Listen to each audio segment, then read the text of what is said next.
সেই সেনাবাহিনী আমলাতন্ত্রের সিস্টেম আমাদের বিরুদ্ধে এখনো পর্যন্ত ষড়যন্ত্র চলমান দেখেছে।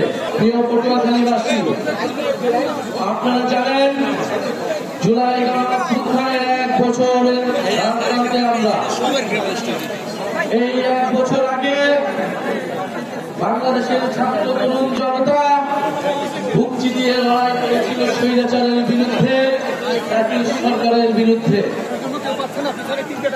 এই পটুয়াখালীর সন্তানেরা অসীম সাহসিকতা। ওয়ালটন এখন দেশের সীমানা পেরিয়ে পৌঁছে গিয়েছে 50টিরও বেশি দেশে। ওয়ালটন, ঘরে ঘরে বিশ্বজুড়ে তার সাথে লড়াই করেছিল। আমরা শুনেছি 24 জনের মতো শহীদ এই পটুয়াখালীর সন্তান। আজকের এই পথসভা থেকে আমরা সেই সকল শহীদদেরকে শ্রদ্ধার সাথে স্মরণ করছি, তাদের রুহের মাগফিরাত কামনা করছি এবং আরো স্মরণ করছি পটুয়াখালীর আহত যোদ্ধাদের, পটুয়াখালীর জুলাই যোদ্ধাদের। প্রিয় পটুয়াখালীবাসী,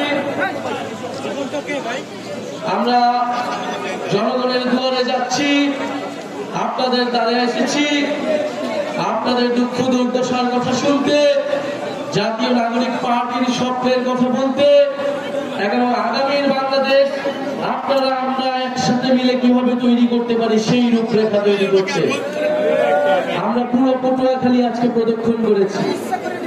পটুয়াখালীর রাস্তায় রাস্তায় আমরা হেঁটেছি, স্লোগান দিয়েছি, মানুষের সাথে সাক্ষাৎ করেছি, মোলাকাত করেছি। আমরা দেখেছি পটুয়াখালীর রাস্তাগুলো কিরকম, পটুয়াখালীর মানুষের জীবনযাত্রা কিরকম, পটুয়াখালীর মানুষের দুঃখ দুর্দশা কিরকম। পটুয়াখালী উপকূলীয় অঞ্চল, বাংলাদেশের ভবিষ্যৎ হচ্ছে এই সমুদ্র অঞ্চল, উপকূলীয় অঞ্চল।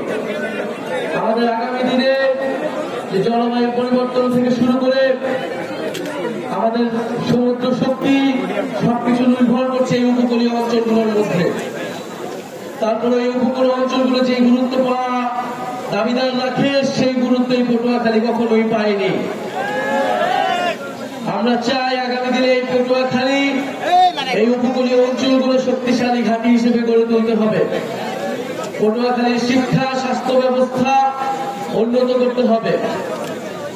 প্রিয় পটুয়াখালীবাসী, গণঅভ্যুত্থানের পরে আমরা বলেছিলাম যে মাফিয়া দুর্নীতিবাজ সিস্টেম, সেই সিস্টেমের বদল ঘটাতে হবে, কিন্তু আমরা দেখছি সেই সিস্টেমকে পাহারা দেওয়ার জন্য নতুন দলের আবির্ভাব ঘটেছে। সেই সিস্টেম, সেই চাঁদাবাজি, সেই দুর্নীতিকে আগে আরেকটা দল পাহারা দিত, এখন নতুন আরেকটি দল পাহারা দিচ্ছে। সেই সিস্টেম চাঁদাবাজিকে আরেকটি দল এখন টিকিয়ে রাখছে।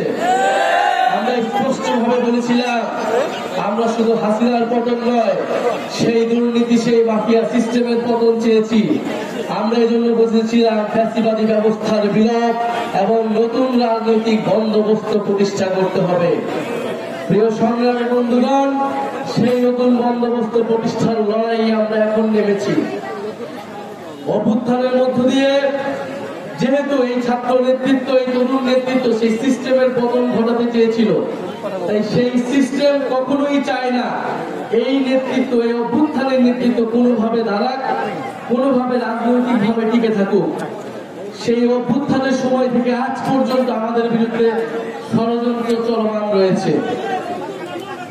আপনারা দেখেছেন গণ অভ্যুত্থানের সময় শেখ হাসিনা সরকার যেভাবে ষড়যন্ত্র আমাদের বিরুদ্ধে চলমান রেখেছিল, এই অভ্যুত্থানের পরে সেই একই সিস্টেম, সেই দুর্নীতি মাফিয়াদের সিস্টেম, সেই সেনাবাহিনী আমলাতন্ত্রের সিস্টেম আমাদের বিরুদ্ধে এখনো পর্যন্ত ষড়যন্ত্র চলমান রেখেছে। ডিজিএফআই থেকে শুরু করে বাংলাদেশের এস্টাবলিশমেন্ট গুলো এই অভ্যুত্থানের নেতৃবৃন্দের বিরুদ্ধে ষড়যন্ত্র চলমান রেখেছে, অভ্যুত্থানের শক্তির মধ্যে বিভাজন তৈরি করেছে। আমরা বলেছিলাম